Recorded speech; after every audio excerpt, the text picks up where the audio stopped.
Hi అండి, welcome back to my channel nurses career hub. So ఈరోజు hand washing టెక్నిక్కి continuation part చూద్దాము. So నిన్న ప్రీవియస్ వీడియోలో నేను మీకు ఆల్రెడీ డిస్కస్ చేశాను హ్యాండ్ వాషింగ్ టెక్నిక్ ఏంటి, స్టెప్స్ ఏంటి, దాని డ్యూరేషన్ ఏంటి, సమ్ ట్రిక్స్. సో ఈరోజు వీడియోలో కంటిన్యూషన్ పార్ట్గా types of hand washing, moments of 5 moments of hand hygiene discuss చేసుకుందాం. సో టైప్స్ ఆఫ్ హ్యాండ్ వాషింగ్లో మనం చూసుకున్నట్లయితే first is social hand washing. Social hand washing అంటే ఏం లేదండి, రొటీన్ కేర్ అంటే పేషెంట్కి ఇచ్చే ప్రతి రొటీన్ కేర్ అంటే before giving a care and after giving a care, పేషెంట్కి ఇచ్చే ముందు, పేషెంట్ని కాంటాక్ట్ అయ్యే ముందు చేసుకునే basic hand washing which is social hand washing. And antiseptic hand washing, ఇదేంటంటే ఈ hand washing we have to do before doing any procedure, అంటే పేషెంట్ సంబంధించి ఏదైనా ప్రొసీజర్ చేసే ముందు మనం చేయాల్సిన హ్యాండ్ వాషింగ్ టెక్నిక్ అనమాట. And surgical hand washing, surgical hand washing అంటే బిఫోర్ సర్జరీ, అంటే పేషెంట్కి సర్జరీకి అయ్యే ముందు, సర్జరీకి వెళ్తున్న పేషెంట్కి మనం చేసుకునే హ్యాండ్ వాషింగ్ టెక్నిక్ అనమాట. అండ్ ఈ hand washing technique generally it takes 2 to 5 minutes వరకు టైం తీసుకుంటుంది. ఈ టెక్నిక్ స్పెసిఫిక్, ఈ టెక్నిక్ యొక్క స్టెప్స్ నేను మళ్ళీ సెపరేట్ వీడియో చేస్తానండి మీకోసం. సో ఇప్పుడు నెక్స్ట్ వచ్చేసి 5 moments of hand hygiene. 5 moments of hand hygiene ఏంటి అంటే, జనరల్గా ఏదైతే ఇప్పుడు హ్యాండ్ వాషింగ్ టెక్నిక్ చెప్పుకున్నామో ఆ హ్యాండ్ వాషింగ్ టెక్నిక్ అనేది ఒక 5 సిచ్యువేషన్స్ ఉంటాయి. మూమెంట్స్ అంటే 5 సిచ్యువేషన్స్. ఆ సిచ్యువేషన్స్లో మనం తప్పకుండా చేయాలి. సో అందులో ఫస్ట్ మూమెంట్ వచ్చేసి before touching a patient. Before touching a patient అంటే పేషెంట్ టచ్ చేసే ముందు చేయాలి. ఎందుకు? వాట్స్ ద రీజన్ ఏంటి అంటే, to protect the patient from germs on your hands, అంటే మన చేతిలో ఉన్న జర్మ్స్ నుంచి పేషెంట్ని ప్రొటెక్ట్ చేయడానికి మనం ఫస్ట్ హ్యాండ్ వాషింగ్ చేసుకోవాలి. ఎగ్జాంపుల్ వచ్చేసి before checking pulse, BP, temperature, helping patient move, అంటే పేషెంట్ని మూవ్ చేస్తున్నప్పుడు, అంటే లిఫ్ట్ చేసినప్పుడు కానీ, బీపీ చెక్ చేసేటప్పుడు కానీ, టెంపరేచర్ చెక్ చేసేటప్పుడు కానీ మనం చేయాలన్నమాట, which is before touching a patient. And second వచ్చేసి moment 2 before a clean or aseptic procedure, అంటే ఏదైనా ఒక క్లీన్ అసెప్టిక్ ప్రొసీజర్ చేసేటప్పుడు. సో ఇది రీజన్ ఎందుకు అంటే, to prevent infection entering the body, అంటే ఇక్కడ మనం ఏదైనా ప్రొసీజర్ చేస్తున్నాము అంటే ఆ ప్రొసీజర్ డైరెక్ట్గా పేషెంట్ యొక్క బాడీకి కాంటాక్ట్ అవుతుంది.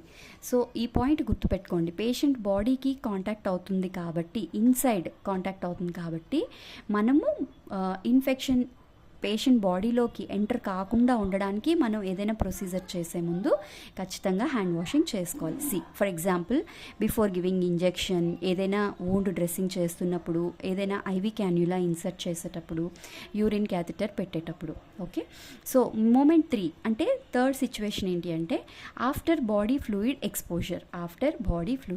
ఎక్స్పోజర్. ఏంటి అంటే, ఈ రీజన్ ఏంటంటే to protect your self and others, మిమ్మల్ని మీరు కాపాడుకోవడానికి, తర్వాత మిగతా వాళ్ళని కూడా ప్రొటెక్ట్ చేయడానికి. సో ఎగ్జాంపుల్ ఏంటంటే, ఆఫ్టర్ హ్యాండ్లింగ్ బ్లడ్, అంటే పేషెంట్ని ఇప్పుడు ట్రీట్ చేసేటప్పుడు మీ చేతులకి కానీ ఏవైనా బ్లడ్ స్పిల్ అయినా, తర్వాత యూరిన్ ఏదైనా కలెక్ట్ చేస్తున్నప్పుడు లేదా క్లీన్ చేస్తున్నప్పుడు కానీ, తర్వాత పేషెంట్ సడన్గా మీరు ఏదైనా ప్రొసీజర్ చేస్తున్నప్పుడు వామిట్ చేసిన, ఇవన్నీ కూడా ఏమవుతాయంటే బాడీ ఫ్లూయిడ్కి ఒక స్టాఫ్ నర్స్ ఎక్స్పోజ్ అవుతుంది. స్టాఫ్ నర్సే కాదు, ఎవరైనా ఎక్స్పోజ్ అవుతారు. సో ఆ ఫ్లూయిడ్స్ అనేటివి మీకు డేంజర్ అవ్వచ్చు, తర్వాత మీ నుంచి మీ పక్కనున్న తోటి స్టాఫ్కి కూడా రిస్క్ అవ్వచ్చు ఆ ఎక్స్పోజర్. సో అందుకు ఈ బాడీ ఫ్లూయిడ్ ఎక్స్పోజర్ నుంచి కూడా you have to wash your hands.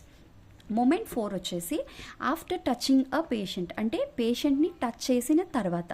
So ఇక్కడ రీజన్ ఏంటంటే to prevent spreading germs to others, అంటే మీరు ఆల్రెడీ పేషెంట్ని టచ్ చేసి ఒక ప్రొసీజర్ అయితే చేశారు, అయితే ఈ ఇంజెక్షన్ ఇవ్వడమో వూండ్ డ్రెస్సింగ్ చేయడమో ఏదో చేసి మీరు హ్యాండ్ వాష్ చేసుకోకుండా మళ్ళీ ఇంకో పేషెంట్ దగ్గరికి వెళ్తే ఏమవుతుందంటే, ఈ పేషెంట్ దగ్గర కనపడని జర్మ్స్ ఇంకో పేషెంట్కి మనకు తెలియకుండానే ఇండైరెక్ట్గా స్ప్రెడ్ చేసిన వాళ్ళం అవుతాం. So in order to prevent that we have to wash our hands after touching a patient. See, for example, after checking vitals or doing any physical examination.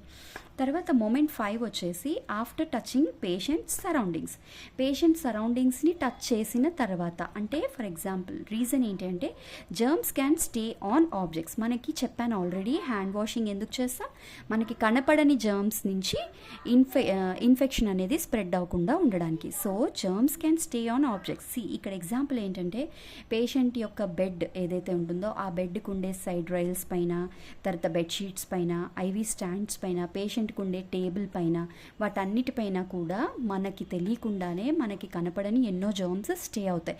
So అందుకే పేషెంట్ సరౌండింగ్స్ టచ్ చేసిన తర్వాత కూడా మనం hand wash చేసుకోవాలి. ఎందుకంటే ఈ patient touch చేసి మళ్ళీ మనం ఇంకో పేషెంట్ దగ్గరికి వెళ్తే మనం తెలియకుండానే ఒక పేషెంట్ ఇన్ఫెక్షన్ ఇంకో పేషెంట్కి స్ప్రెడ్ చేస్తున్నట్టు. సో ఇవన్నీ 5 మూమెంట్స్ ఆర్ సిచ్యువేషన్స్ మనం గుర్తుపెట్టుకోవాల్సింది ఏంటి అంటే before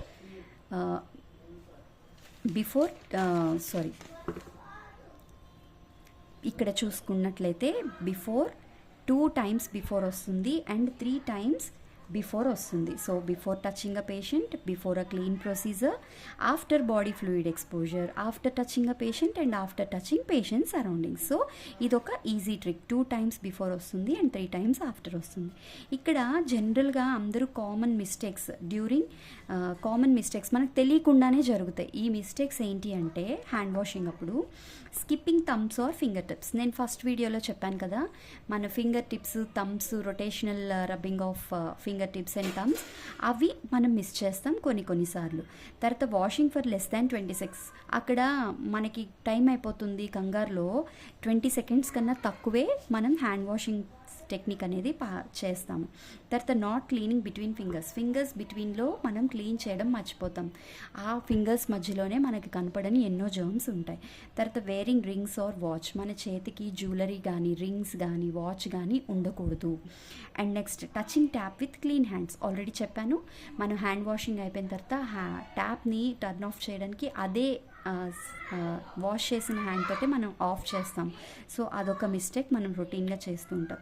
and not drying properly. నేను మీకు చెప్పాను కదా, మొత్తం ఇట్లా ట్యాప్ చేసి హ్యాండ్స్ని మొత్తం కంప్లీట్గా డ్రై చేయాలి. అలా డ్రై చేయకపోతే ఏంటంటే ఇక్కడ wet hands are the easy way to attract germs. మన చేతిలో ఎక్కడైనా చిన్న డాంప్నెస్ కానీ వెట్ కానీ ఉందంటే ఈజీగా మైక్రో ఆర్గానిజమ్స్ని అట్రాక్ట్ చేస్తాయి అన్నమాట.